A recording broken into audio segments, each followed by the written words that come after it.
আজকে আমি আপনাদের সামনে দুটি গুরুত্বপূর্ণ আপডেট এই মুহূর্তে তুলে ধরবো। একটি হচ্ছে বকেয়া ডিএ সংক্রান্ত আপডেট এবং অপরটি হচ্ছে পে কমিশন সংক্রান্ত আপডেট। দেখুন, একটি আপডেট আমি তুলে ধরবো একদম সরাসরি সংবাদপত্রের প্রতিবেদন থেকে, আর অপরটি তুলে ধরবো একদম গভর্নমেন্টের নোটিফিকেশন থেকে। দেখুন, প্রথম যে আপডেট সেটি হচ্ছে বকেয়া ডিএ সংক্রান্ত। এখানে কি উল্লেখ করেছে না, 7 বছরের যে বকেয়া ডিএ সেটা দেওয়ার প্রক্রিয়া শুরু করেছে রাজ্য সরকার। অবসরপ্রাপ্তদের অ্যাকাউন্টে টাকা পাঠানো শুরু হয়ে গেছে এবং 2008 সালের এপ্রিল থেকে 2015 সালের ডিসেম্বর পর্যন্ত কিন্তু বকেয়া দেওয়া হবে বা হচ্ছে।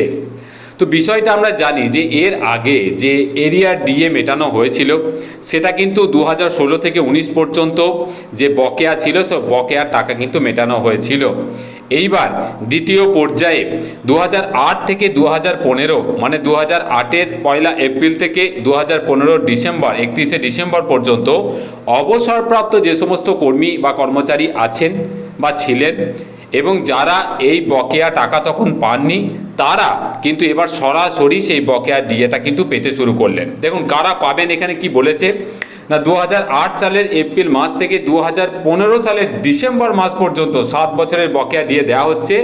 শুধুমাত্র অবসরপ্রাপ্ত চাকরি যারা করতেন বা সরকারি কর্মচারী এই টাকাটি কিন্তু পাবেন, এবং এখনও যারা কর্মরত আছেন তারা কিন্তু এই মুহূর্তে এই সুবিধা পাচ্ছেন না। তো তাদের জন্য আর একটু কিন্তু ওয়েট করতে হবে।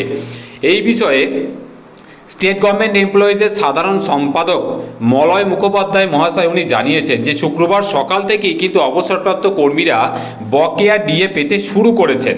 সরকার হঠাৎ টাকা রিলিজ করতে শুরু করেছে। আমি নিজে অর্থ দপ্তর থেকে খবর নিয়ে জানতে পেরেছি বিষয়টা। অর্থাৎ একদম অবসরপ্রাপ্ত কর্মীদের যে বকেয়া ডিএ 8 থেকে 15 পর্যন্ত তার টাকা ডিএর টাকা কিন্তু এবার ঢুকতে শুরু করেছে।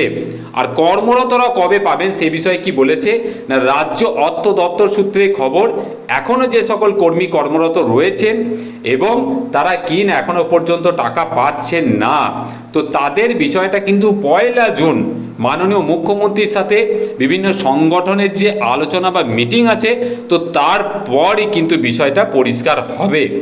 তো ডিএ সংক্রান্ত এই ছোট্ট আপডেট ছিল। এরপরে আমি পে কমিশন সংক্রান্ত আপডেটটা তুলে ধরি। দেখুন, পে কমিশন সংক্রান্ত যে আপডেট, সেখানে পে কমিশনের তরফ থেকে একটা অফিসিয়াল বিজ্ঞপ্তি জারি করা হয়েছে এবং সেখানে বলা হয়েছে যে যারা সেন্ট্রালের 8ম পে কমিশন কিছুদিনের মধ্যেই হয়তো লাগু হতে চলেছে এবং যারা তার আওতায় আছেন বিভিন্ন সংগঠন থেকে শুরু করে বিভিন্ন ইউনিয়ন যারা আছেন, তো তারা যদি মনে করেন এইবার সরাসরি পে কমিশনের কাছে মানে 8ম পে কমিশনের কাছে তারা তাদের দাবি কিন্তু তুলে ধরতে পারেন এবং তার সময়সীমা দেওয়া হয়েছে 9 এবং 10 জুলাই 2026। পে কমিশন বা পে কমিশনের প্রতিনিধি দল তারা কিন্তু আসছেন কলকাতায়, যেটি হচ্ছে 9 এবং 10 জুলাই বৃহস্পতি এবং শুক্রবার, এবং তাদের সাথে দেখা করার জন্য যে সমস্ত সংস্থা যে সমস্ত সংগঠন আগ্রহী তারা অবশ্যই এখানে যে একটি লিঙ্ক দেওয়া আছে কমিশনের, সেই কমিশনের লিঙ্কে গিয়ে কিন্তু আবেদন জানাবেন এবং সেটি যেন অবশ্যই 15 জুন 2026-এর আগে যেন আবেদনটি জানাবেন। তাহলে তারা অবশ্যই একটি ইউনিক মেমো আইডি পাবেন এবং যেটির মাধ্যমে তারা সরাসরি সেন্ট্রালের যে 8ম পে কমিশন যে প্রতিনিধিরা আসবেন তাদের সঙ্গে দেখা করে তাদের কাছে নিজেদের দাবি কিন্তু তুলে ধরতে পারবেন।